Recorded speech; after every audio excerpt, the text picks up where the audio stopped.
Dear students, आभास classes में एक बार आपका फिर से स्वागत है।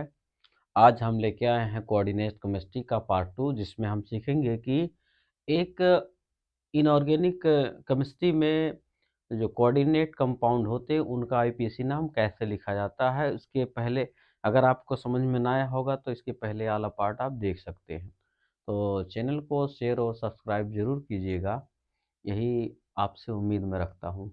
तो लेट्स स्टार्ट। देखिए लिखा coordinate chemistry part 2, name of central metal atom. जो केंद्रीय धातु परमाणु होते हैं उनका नाम कैसे लिखते हैं जब हम आईपीएसी लिखते हैं। तो देखिएगा यहाँ पे केंद्रीय धातु दिए गए हैं cobalt, nickel, chromium, iron, copper और पीबी, एजी, एसजी, ये इनके एटॉमिक नंबर हैं। जब हम आईपीएसी लिखते हैं तो कोबाल्ट का नाम बदलकर कोबाल्टेट लिखते हैं। देखिए निकलेट लिखते हैं, क्रोमेट लिखते हैं। देखिए यहाँ पे थोड़ा सा मिट गया है। हाँ, ठीक है।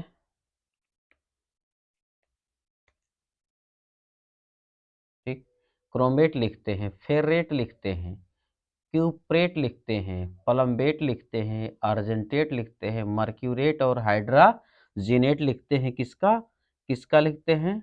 मरकरी का। राइट, इनमें से कुछ भी आप लिख सकते हैं, दोनों में से कोई एक भी। तो ये थे केंद्रीय धातु परमाणुओं के नाम आईपीएसी लिखते समय यूज करते हैं। ठीक है ना। अब देखिए एक केंद्रक उपसहसंयोजक यौगिक, ऐसे उपसहसंयोजक यौगिक कि जिनमें केवल एक ही सेंट्रल मेटल हो। कितने सेंट्रल मेटल हो? केवल एक ही। जैसे लिखिए कोबाल्ट, तो कोबाल्ट के अलावा और यहाँ पे कोई और सेंट्रल मेटल नहीं है। अगर इनकी कोऑर्डिनेशन नंबर पूछी जाए तो हम कैसे निकालेंगे? यहाँ के लीजिए, देखिए चार चार मॉलिक्यूल्स अमोनिया के लगे हैं और दो मॉलिक्यूल्स क्लोरीन के लगे हैं, तो 4 और 2 मिलके 6। यहाँ पे कोऑर्डिनेशन नंबर 6 हो जाएगा। इसको काउंट नहीं किया जाएगा क्योंकि ये स्क्वायर ब्रैकेट के बाहर रहता है बैलेंसिंग के लिए। अब बहुकेंद्रक सहसंयोजक यौगिक कौन कौन है भाई? उपसहसंयोजक कौन है?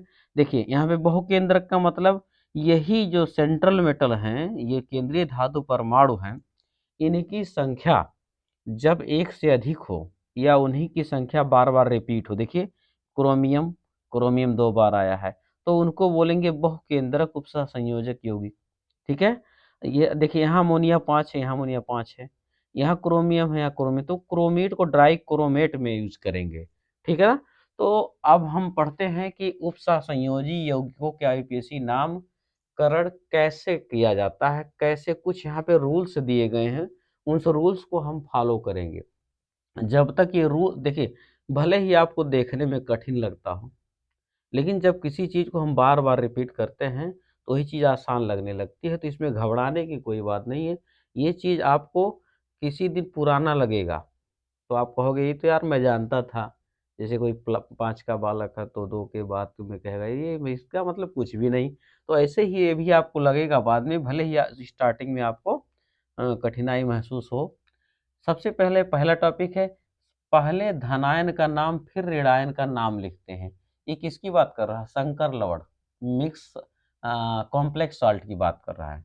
और संकुल आयन जो होगा आपका, कॉम्प्लेक्स आयन यहाँ पे देखेंगे, का नाम रखने से पहले समूहों का नाम फिर केंद्रीय धातु को, सबसे पहले किसका नाम लिखा जाता है भाई? सबसे पहले लिखा जाता है समूहों का नाम। किसका नाम? समूहों का नाम लिखते हैं, फिर केंद्रीय धातु का नाम लिखते हैं। जैसे देखिए लिखा है डाइक्लोरोबिस। ठीक है, डाइक्लोरोबिस। तो डाइक्लोरो का मतलब ये हुआ, यहाँ पे देखिए समूह Cl जुड़ा है और यहाँ पे एक समूह एथिलीन डाइमीन जुड़ा है, तो इनको हम सबसे पहले नाम लिखते हैं। ठीक, वही बात कर रहा है कि संकुल आयन का नाम लिखने से पहले समूहों का नाम फिर केंद्रीय धातुओं का नाम। फिर केंद्रीय धातु इसमें कौन है? प्लेटिनम है। देखिए लास्ट में प्लेटिनम है। तो ये इतना तो आपका हो गया, आपका क्या हो गया? केंद्रीय धातु के अतिरिक्त आपके ग्रुप्स के नेम। अब ऋणावेशी समूहों का नाम के अंत में अगर आइड लगा है या ई लगा है, इसके स्थान पर ओ सफिक्स लगा देते हैं। यहाँ पे सफिक्स और प्रीफिक्स की बात हो रही है। ये सफिक्स कौन सी बीमारी है भाई? सफिक्स। ठीक है ना। सफिक्स के बाद में यहाँ पे प्रीफिक्स कहीं वर्ड्स हमने लिखा था, हाँ कहीं होगा। ठीक है, अभी मिलेगा जरूर। देखिए, सफिक्स, बाद में लगने वाले वर्ड्स को हम सफिक्स बोलते हैं, अनुलग्न बोलते हैं, ठीक है। जैसे जैसे क्लोरीन, क्लोराइड आयन लिखा है ना, तो इसको हम क्लोरो लिखेंगे। क्लोराइड अगर आयन जुड़ा है तो क्लोरो लिखेंगे, ब्रोमाइड जुड़ा तो ब्रोमो लिखेंगे, आइडाइड जुड़ा तो आइडो लिखेंगे, ठीक है। उपसंयोजी विद्युत उदासीन अणुओं का उनका साधारण नाम देते हैं। जैसे कुछ विद्युत उदासीन अणु हैं, जैसे जल हुआ, अमोनिया हुआ, इन सब का साधारण नाम देते हैं, लेकिन ये अपवाद में आ गए ना। तो अगर जल है तो एक्वा, अगर यहाँ 2 लिखा रहा है, एक्वा 20 लिख देंगे, ठीक है। 3 लिखा रहा है, एक्वा 30 लिख देंगे, ठीक है ना। और यहाँ अमोनिया है, अमीन इसको लिखते हैं। कोबा CO लिखा है तो इसको कोबाल्ट नहीं बल्कि कार्बोनिल लिखेंगे, क्योंकि कैपिटल में कार्बन है और कैपिटल में ऑक्सीजन है, ठीक है। तो अब बात करते हैं 5 नंबर। NO लिखा है तो नाइट्रोसिल। उपसंयोजित समूहों की संख्या जो है, समूह के नाम में डाई, ट्राई, टेट्रा, पेंटा लगा देते हैं, ठीक है। जैसे यहाँ पे लिखा है, देख लीजिए ध्यान से। उपसंयोजित समूहों की देखिए, उपसंयोजित समूहों की संख्या जो है, समूह के नाम में, यहाँ पे देखिए 2 समूह जुड़े हुए हैं, ध्यान से देख लीजिएगा। उन 2 समूह के नाम में हम अगर 2 क्लोरीन जुड़ा है तो हम डाई क्लोरो, अगर 3 क्लोरीन जुड़ता तो ट्राई क्लोरो, 4 जुड़ता तो टेट्रा क्लोरो, 5 जुड़ता तो पेंटा क्लोरो। मैंने आपको बता चुका हूँ, पहले बताया। अब यहाँ पे देखिए, इसका नाम काउंट में नहीं करेंगे, नंबरिंग में इस बात को ध्यान में रखना, केवल स्क्वायर ब्रैकेट के अंदर की बात कर रहे हैं, बड़े ब्रैकेट। EN एथिलीन डाइअमीन, ये किसका है शॉर्ट फॉर्म, एथिलीन डाइअमीन का। तो डाई है ना, तो यहाँ पे 20 लगाया इसके लिए, एथिलीन डाइअमीन के लिए। अब देखिए, उपसंयोजित समूहों की संख्या समूह के नाम में डाई, ट्राई, टेट्रा, पेंटा और हेक्सा जोड़ देते हैं। हाँ, प्रीफिक्स में खोज रहा था। ये प्रीफिक्स मतलब होता है पहले, प्री माने पहले, फिक्स माने लगने वाला, यानी पूर्व लग्न, पहले लगने वाले को प्रीफिक्स और बाद में लगने वाले को सफिक्स, राइट, जोड़ देते हैं ना। जैसे लिखा है NO2, तो NO2 को हम पेंटा नाइट्रो कह सकते हैं। 4 होता तो टेट्रा नाइट्रो, देख लीजिएगा, 4 होता तो टेट्रा नाइट्रो। ये तो हो गया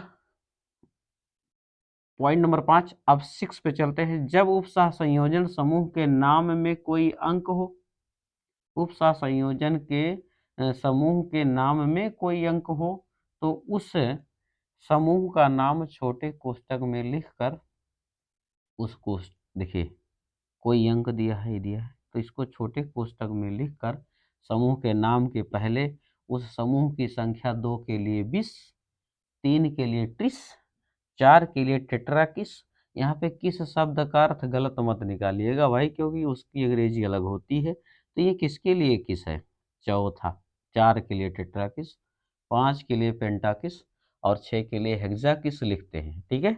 तो यहाँ पे देखिएगा, EN के ब्रैकेट के बाहर 2 लिखा है तो 20 लगाया गया, किसके लिए, डाई क्लोरो 20, डाई क्लोरो तो हो ही गया, लेकिन 20 किसके लिए, इसके लिए। इसकी जगह पर कोई दूसरा होता तो उसके स्थान पर हम उस ब्रैकेट में लिखते, देखिए ब्रैकेट में दिया है, ब्रैकेट में लिखा है, ठीक है। अब उसके बाद में 20 लगाते हैं, ये सब हो गया ना। अब उसके बाद में लास्ट टॉपिक क्या बचता है, ऑक्सीडेशन नंबर लिखने का। ऑक्सीडेशन नंबर लिखने का तरीका देखिए, केंद्रीय धातु परमाणु की ऑक्सीकरण संख्या उसके रोमन अंकों में लिखते हैं, देखिए लिखा है उस केंद्रीय धातु का नाम प्लस उसके साथ में उसकी ऑक्सीकरण संख्या, और जो बाकी बचते हैं बाबू इनको हम लास्टवा में लिख देते हैं, ठीक है। फर्स्ट, सेकंड, थर्ड, फोर्थ जो भी इनकी ऑक्सीकरण संख्या होती है उसको हम छोटे कोष्ठक में लिख देते हैं। तो ये रूल्स देखिए, कोई पैदाशी नहीं होता है जो कि रूल्स को समझ के आता हो। इसको बार बार जब आप रिपीट करेंगे तब आपको एक खुलासा, एक एक पॉइंट खुलासा मिलेगा। एक बार में नहीं समझ में आता है, क्योंकि ये इनऑर्गेनिक, ऑर्गेनिक तो आसान है लेकिन इनऑर्गेनिक में थोड़ी बहुत समस्या होती है। तो जो एग्जाम्पल्स हैं वो अगले एपिसोड में आपको मैं दूंगा, बहुत सारे एग्जाम्पल्स के साथ मैं कल उपस्थित होऊंगा। तब तक के लिए बाय।